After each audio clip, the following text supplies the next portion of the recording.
Are you looking for a new family medicine provider? Look no further than Union City Medical Center. They have 2 locations to better serve you and your family in Union City and Greenville. Dr. Roy Harvey and Patricia Sutter, family nurse practitioner, accept walk-ins, provide DOT physicals, and see pediatric patients. For more information on how Union City Medical Center can help you, call 937-968-7416. That's 937-968-7416.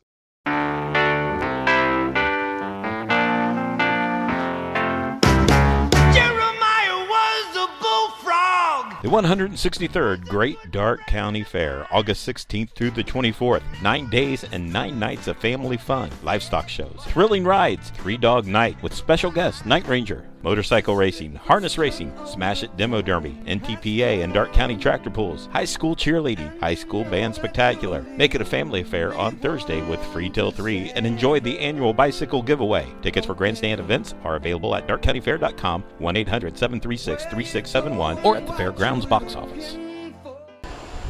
Hi, I'm Ryan Berry, host of darkcountymedia.com Extra.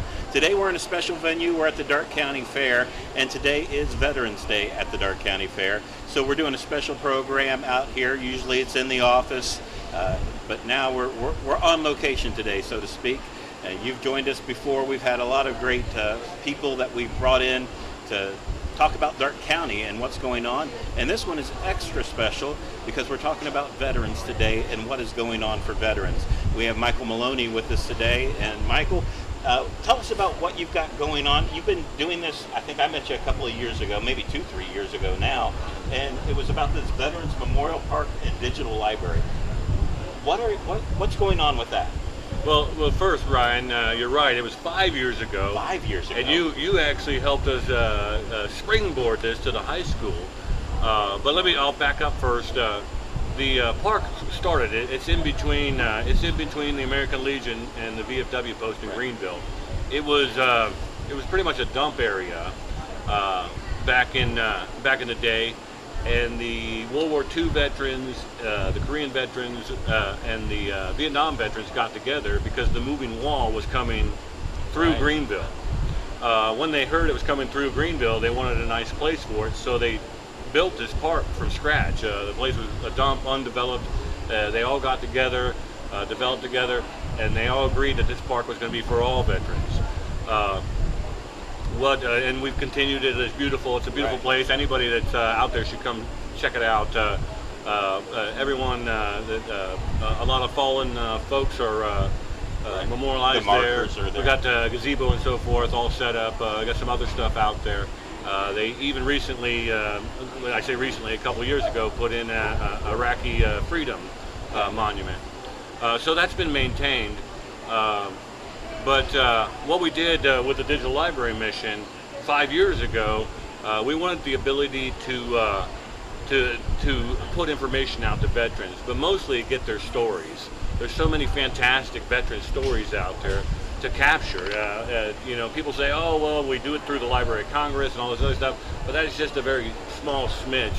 This is to capture as many as we can, many veteran stories as we can. And along the way, we picked up, things that are current and important to veterans and tried to progress that as well. We, with the Digital Library Mission, as you know, you helped us with this. We do it through the high school, and it's a fantastic program. So in other words, instead of us having to go buy a bunch of equipment and have our own studio and stuff, we use the high schools. And in the high school, they get to learn all this production material, and the growth of it has been fantastic.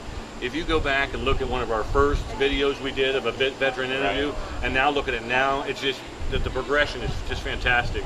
Lori Hoover there at the high school is just doing a fantastic job partnering with us. She's a great partner to this. In addition, we've picked up an interviewer that I think we're going to have year to year to year, because it has been difficult. At the beginning, I had to do them. Right. But we did have some seniors and so forth that that were able to do it, but it wasn't always consistent. And now Sam, we've got Sam. Yes, he's fantastic. He is fantastic. He's fantastic. He's perfect for the job, and we hope he's actually. We do our talent show as a fundraiser for this every year. We hope to have him as one of the hosts. So we're looking forward to that. He's just doing a fantastic job. So we're real happy about that. The progression of this has just been fantastic, and it's picked up, and we're already lining up veterans to come into the studio in Greenville and talk to Sam. Right. So if there's anybody out there that would like to tell their story and has a story, here at the fair we've talked to many veterans that said, "Oh yeah, I'll come in." So we're picking up people for that too. So it's great to have those stories. And you're not necessarily looking for veterans that you are looking for veterans that may have served in wartime, but no, it doesn't matter. Yeah, it doesn't matter. Veterans that have just served in peacetime as well. I'm glad you brought that up, Brian, because there's always this, this is a combat veteran, and this is, I was in the Army, and the Army never asked me if I wanted to go somewhere. They never said, "Hey, right. Mike, would you like to go?" People that served, they served, and they did, and they followed orders. True, some people get into more hazardous duty than others, or they sign up for it or something like that. But in most cases, the Army, Air Force, Marines, Air Force, Coast Guard, they tell you where to go. You don't get that choice. So it's just a matter of most times is luck and circumstances. So that's, to me, that's ridiculous that there's even any kind of divide there, because we all served and we all supported our nation. And that's what that's about. You're right. Well, and even in peacetime, let's face it, you have to have those people there. Absolutely, yeah. You have to prepare. Right. You never know what's coming down the road, so it's just as important peacetime, wartime, anytime. We need to have a strong military. Absolutely, and we need to support them. And we've the Digital Library Mission has had an offshoot a couple times, because when we see current issues that are important, we try to react to that. For example, Kenton Stacy, yes, our hometown hero. Right. We took care of him. We kind of offshoot on that. We're still going to take care of him. We're trying to give him that ability, because he said he'd help us. Sure. Give him that ability to where he could communicate on the internet and so forth, and help us out. Additionally, the next factor is, and this is a more serious subject, it's veteran suicide. We've had, in 2016, 3 years ago, we had where they had these statistics where it's 22 a day. Unfortunately, I from talking to veterans and getting around and so forth, I think it's worse. I think it's worse. So one of the things that's a new initiative to us is we're working on a 24/7 hour webcam, because there's all kinds of resources out for this, all kinds of resources. The VA has them, the VFW has them, the American Legion has them, and they're all good programs. Unfortunately, they're not being used. They're not being used because you hear stories. I hear stories from veterans that they call the crisis hotline, and the next thing you know, 6 cops show up at their door. Right. And that's not what they're looking for. Right. So one of the initiatives that we're working on now currently is a vet for vet option line, to where possibly we'll have a webcam on the internet 24/7.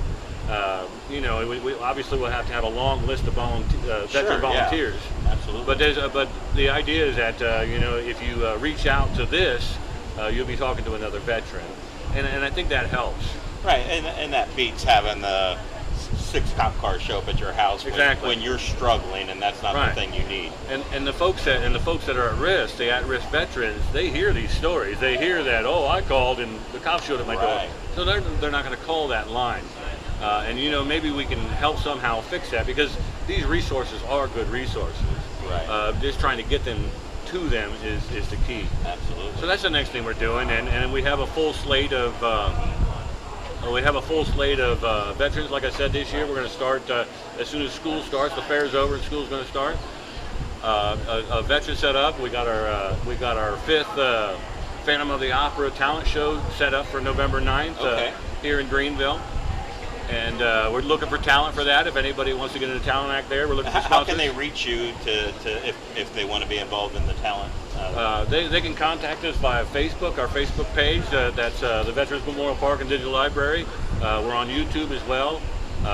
They can email gvmpdl@gmail.com as well. if anybody's interested in sponsoring or having an act. And I'm sure that down the road here shortly you'll be sending some information. Oh yes, oh yes. The Early Bird Advocates way that we can absolutely. We'll publish that, so keep watching the newspaper for that as well. We are just about out of time. I want to thank Michael for joining us, and we could go on, and maybe we'll do another program so we can go on a little bit more and talk about what's going on with veterans and especially the digital library. And just real quick, how many of these have you captured so far? We've got over 60 videos. Awesome. In addition, we travel to national conventions of service organizations like the VFW, the American Legion, and we do other stuff, anything veteran related. Like there's going to be a veteran parade today. We're going to cover that. We like to cover that stuff to attract the veterans. Sure. Again, the biggest reason we started the digital library is because the younger veterans, they don't go into the brick or mortar service organizations. They're on their phones. Yeah. So we want to get on their phones with them so they get the information they need. Excellent. And I would ask anyone that is out there wondering about service organizations. It's not your grandma's and grandpa's service organization anymore. It's new, and there's a renaissance. Come in and see what we look like. All of us. They're all good. It doesn't matter which one or the other. Excellent. Well, thank you for joining us. We'll be back again next week. Until then, have a great week.